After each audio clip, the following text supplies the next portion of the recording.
तस्मै श्री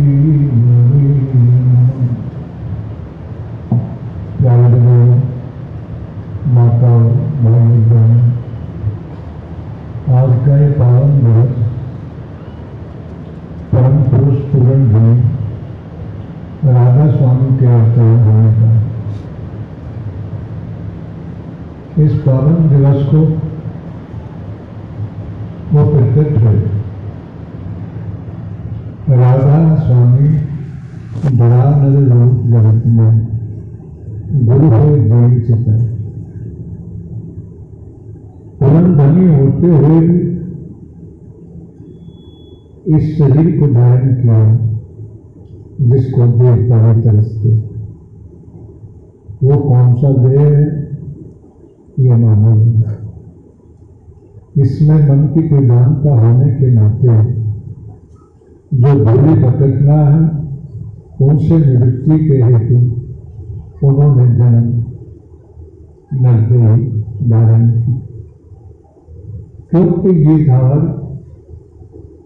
दूर से चल करके सतलोक का रस लेती हुई जिस समय भूता नगरी में प्रवेश किया तो यह आखिरी की धार सूख निपट सूख जाने के बाद अपने स्वरूप को भूल जाने के बाद सलीम करें। पाप कर्म में उलझ करके दुख होते। जिस समय अवतरण हुआ तो उन्होंने आखिर सबसे पहले यही संदेश दिया। उनके हृदय की गति दयालुता से भरी हुई हमको उबारने के लिए सुरग तो दुखी रहे हम जाए।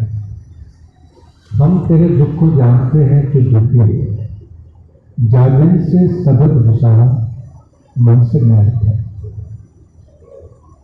मन की कारण ही इस देह को धारण करने वाला मनुष्य कहा जाता है, मानव कहा जाता है।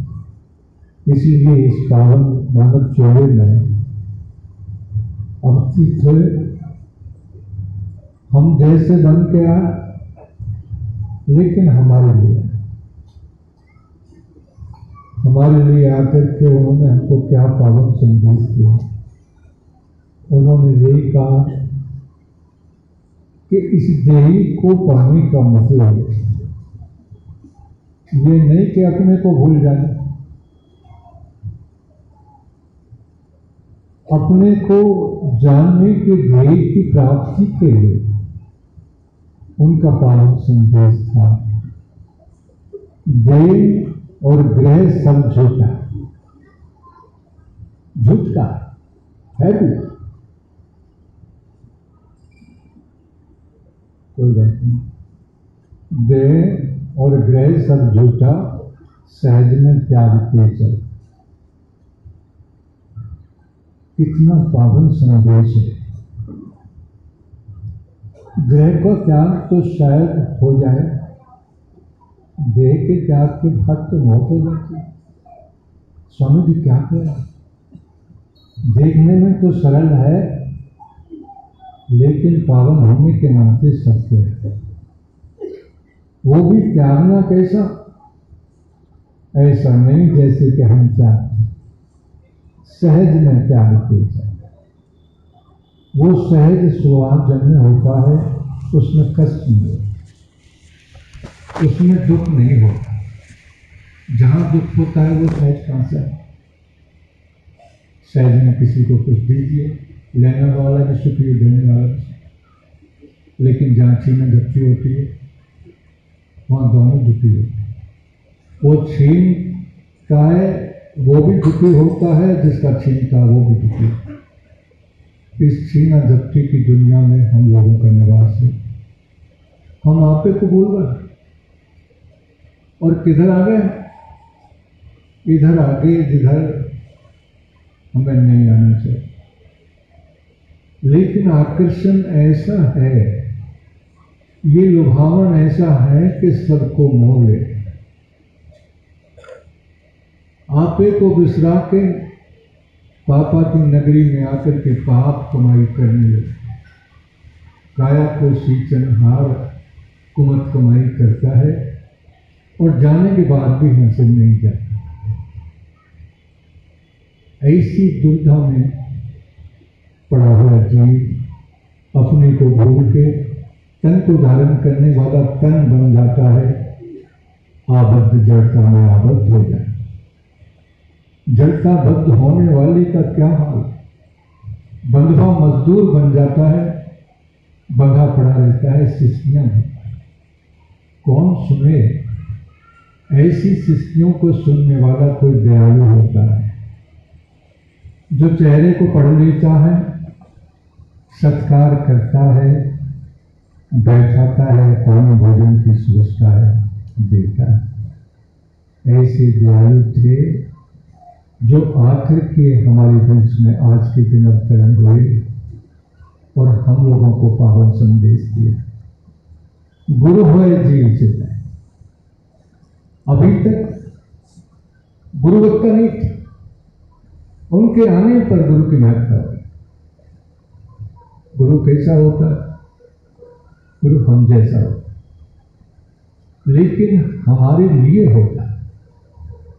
हम स्वार्थी, स्व सत्ता को विसरा करके इस पर सत्ता में आबद्ध होकर के उससे निकलने का प्रयास तो करते हैं जब दुख होता है, लेकिन किधर उड़ान करते हैं? काल्पनिक उड़ान करते हैं, कल्पना के ईश्वर भगवान की पूजा करते हैं, देवी देवताओं का मनन करते हैं, लेकिन फिर भी हमसे मुक्त नहीं होते। ऐसे बंधवा मजदूर बनकर के हम इस जगह पर बंधे पड़े हैं। बंधन है पर दीखता नहीं। गाय भैंस को बांधते हैं तो जमीन से बांधते हैं, जमीन दिखती है, रस्से से बांधते हैं, दिखती है, लेकिन हम तो बिना रस्से के बंधे। पहला बंधन पड़ा देह का, दूसरा तिरिया जान, तीसरा बंधन पड़ा पुत्र का, आगे पहुंचे। बंधन पर बंधन बंधे पड़े कैसे नहीं?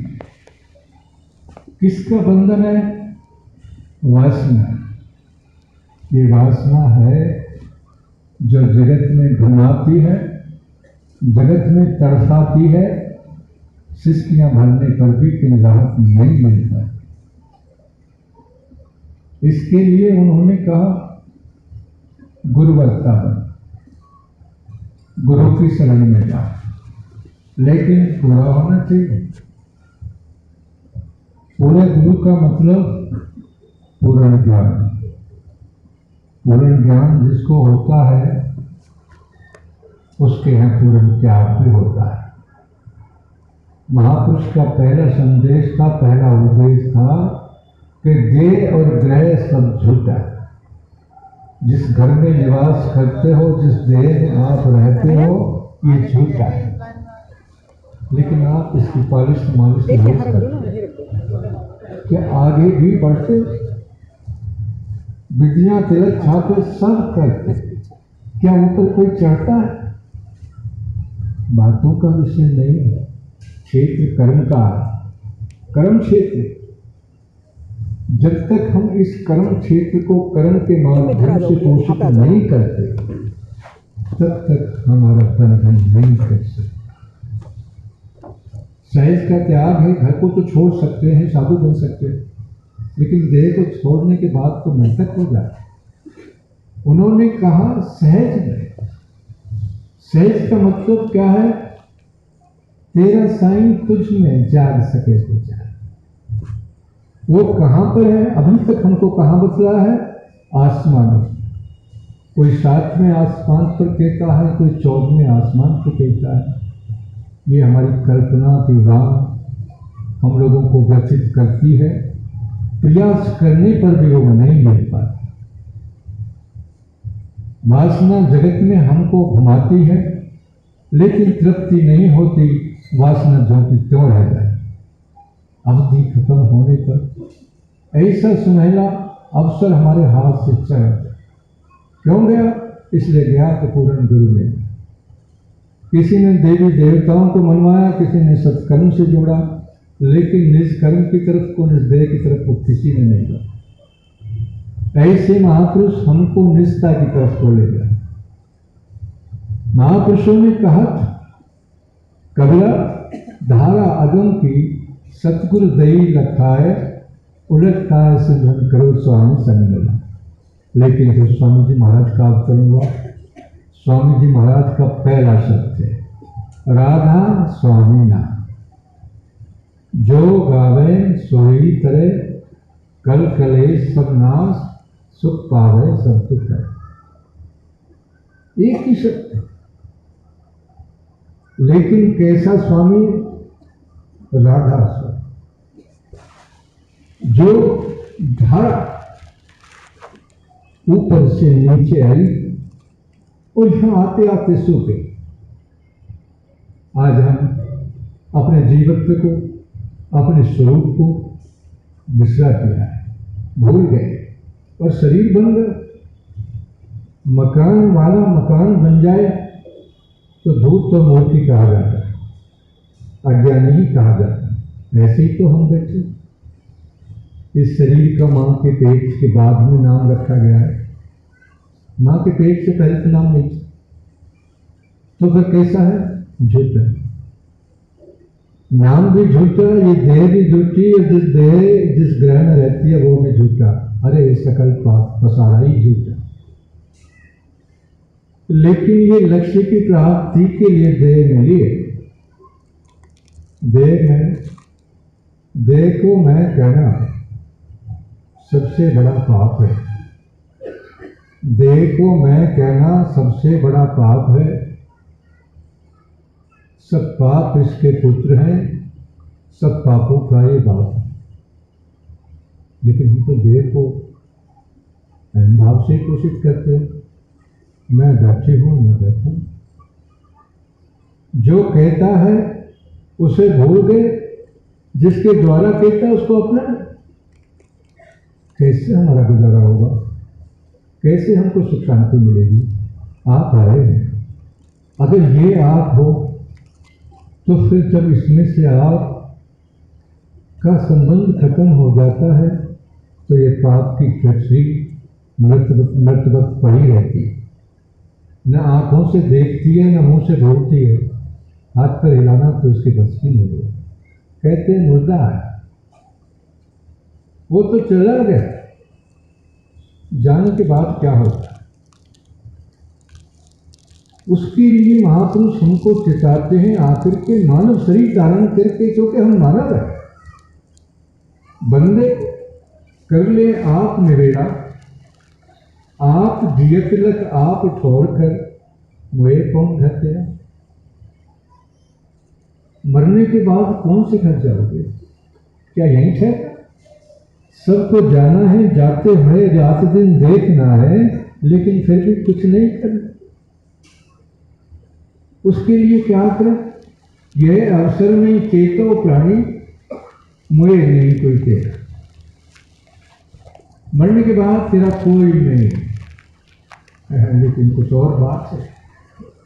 कहे कबीर सुनो हो संतो, कठिन काल का घर। इस काल और माया के घेरे के अंदर आप है।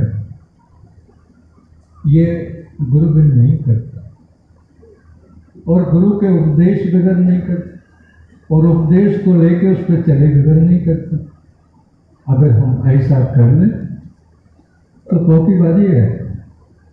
ये पैसा हटा और गोल, जब गोल पर गोल होने लगते हैं तो वो होल समझने लगता है। जब होल समझ जाता है तो उसमें से गोल निकलने लगता है। वो होल ही है जो पावनता देता है और सबको प्यार के साथ में ढिलोला पीटता है। उसी के लिए उन्होंने आकर के सत चर्चा का उपदेश दिया कि जहां पर भी प्रवचन हो, सत का हो, राजा रानी के किस्से नहीं। आप देखते हैं कि स्वामी जी महाराज की इस महफिल में स्वामी जी महाराज के पावन वचनों का है जो वो पीछे लिख करके छोड़ गए और चले गए। उद्घोष होता है, वचनों को हमको खोल खोल के समझाया जाता है, हम ना समझों को समझ मिलती है। कोई पैसा नहीं, बिना पैसे। इसी को दान स्वरूप कहते हैं कि हमारा कल्याण हो जाए। भैया तुम्हारा कल्याण हो जाए, हमारी यही पूंजी है, हमारी यही कीमत। ऐसे महापुरुषों को कोटि कोटि बधाई।